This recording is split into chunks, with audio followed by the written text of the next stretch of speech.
Hello, McLaren. It's that time again. It's currently tipping it down outside. It's grim. It's about 4 degrees. Setting the scene, really. But good news. Good news, lads. It's China race weekend. Let's go. And this is my lap. It is a 28.9. Not the best, not the worst.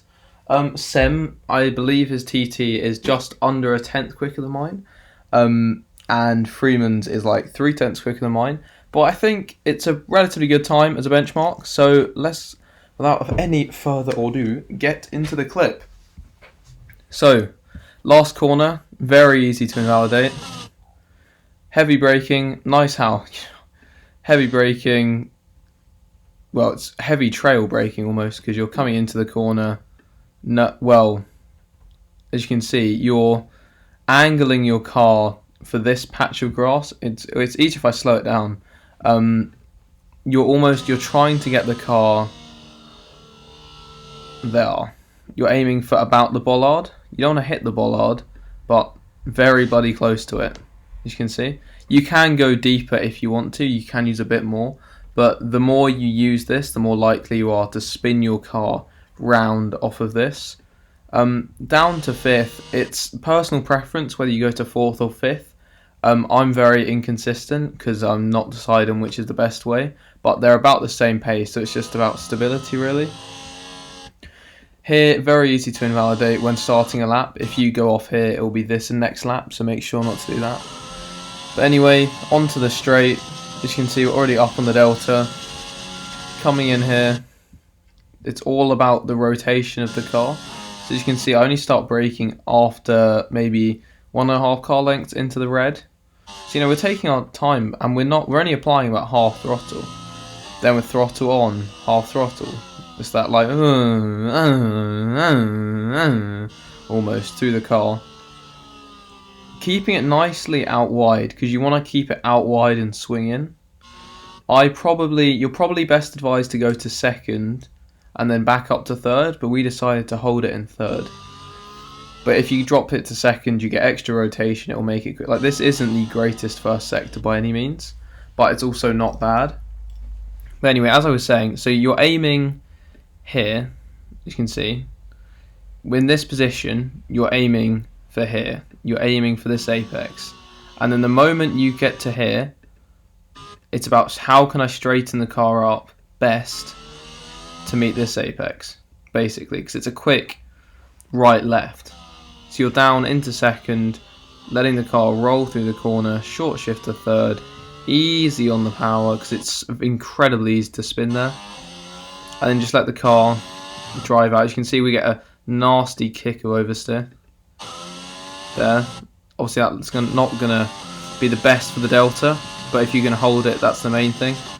Here, braking, I believe we brake around 100 meters. Yeah, we do. And then down into second. It's a second gear corner. Both Sem and I have found you can go quite deep into this corner. So I went relatively deep, I guess you could say. You can see here from where my car is compared to the apex. But we're still going to be gaining time because you can go incredibly deep. And the traction out of this corner is far better than a lot of the other ones on the track, so you can afford to go deep. As you can see, a bit squirmy on exit, costing us some lap time. Then here, this is a disgusting corner. It's 7 gear flat, so you're just holding it. Try not to touch the curb if you can avoid it, because it's a bit hit or miss, but just try and keep it this nice smooth turn in. I know on pad that's much harder to do. And then here, I believe that a double downshift to begin with, and then down to fourth another, like once more. So as you can see, we almost, the initial phase is down to fifth, and then we go to third as we're almost we go to fourth as we're taking our foot off the brake, and then on the throttle as much as we feel the car can handle. This corner it's a braking zone followed by an acceleration zone, even though it doesn't really look like that because the line's going to be yellow, but you want to be accelerating through it. Crucially, is the slowing down of the car, which is best done by changing up to 6th and then nicely rotating the car in. Down to 3rd, then down into 2nd for the rotation. Try and get your wheel nicely on the apex. Up to 3rd. Then this curb will just lose you lap time. Do not touch this curb. Like here, I lost time by using that curb, so don't. If you can avoid it, use it. It's just about straightening this up as best as possible. So I'm still not applying full throttle here. Ooh, we nearly lose the car. It's a bit squirmy on exit, but we've gained it all in this section because on my original lap I used a bit too much of the curb and it lost me some time. But if I just play you this segment, I know I'm focusing on it because this is like arguably one of the main places to gain time. If I just play the whole bit at full speed, you'll get what I mean. So here it's 7th gear flat. The rear is going to want to go. You've got to try and hold it. Triple downshift to 4th, 5th, 6th. Hard on the brakes into 2nd, up to 3rd, 4th. Keeping it nicely held. It's so easy to spin out here on that exit of traction. It's not worth over pushing it because I've ended up in this wall multiple times by crashing there. So just be careful. One of the trickiest traction zones on the game, this one.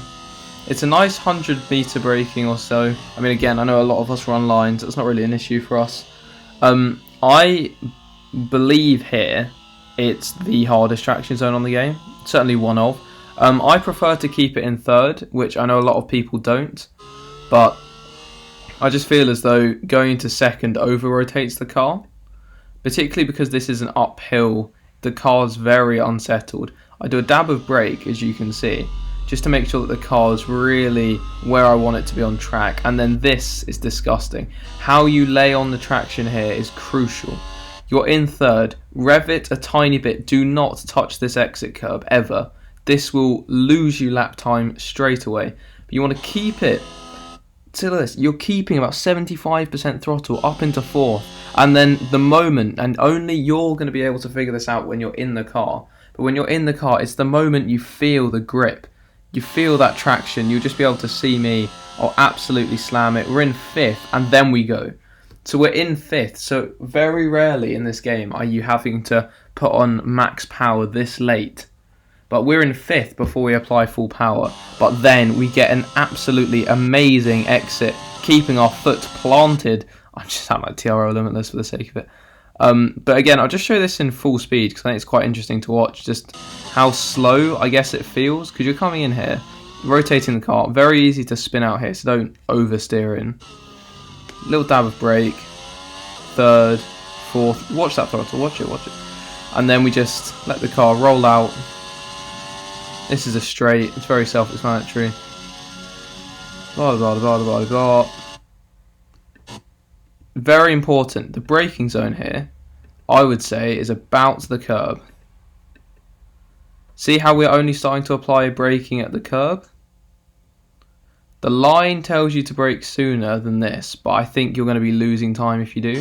So I brake it just before the start of the curb. I know Sem brakes at 100 meters, he's told me, but I found that a bit inconsistent for me. I probably would be, you'd be better off going into 1st here. I don't do that, but if you can, going down into 1st and then short shifting twice up to 3rd is better than just going to 2nd to 3rd. But either way, this traction zone is mightily important because it is going to set you up for this final corner. And as you can see, you get quite nice traction in 3rd gear, and that's going to allow us to really open up this corner. Now I believe I triple downshift. Yep, there it is. Again, nicely on the curb. We lose a bit of time on exit, not the worst. DRS wide open.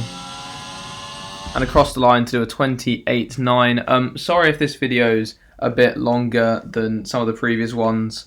I think it's some of the traction zones are so unpredictable that there's nothing else you can do really than just, you're going to have to just, TT is very different from quali as well, but you're going to have to almost discover it yourself. I hope this gives you a rough guide. I think from what I've seen, if you're setting a 30.2, that'll be max Div 3, I reckon.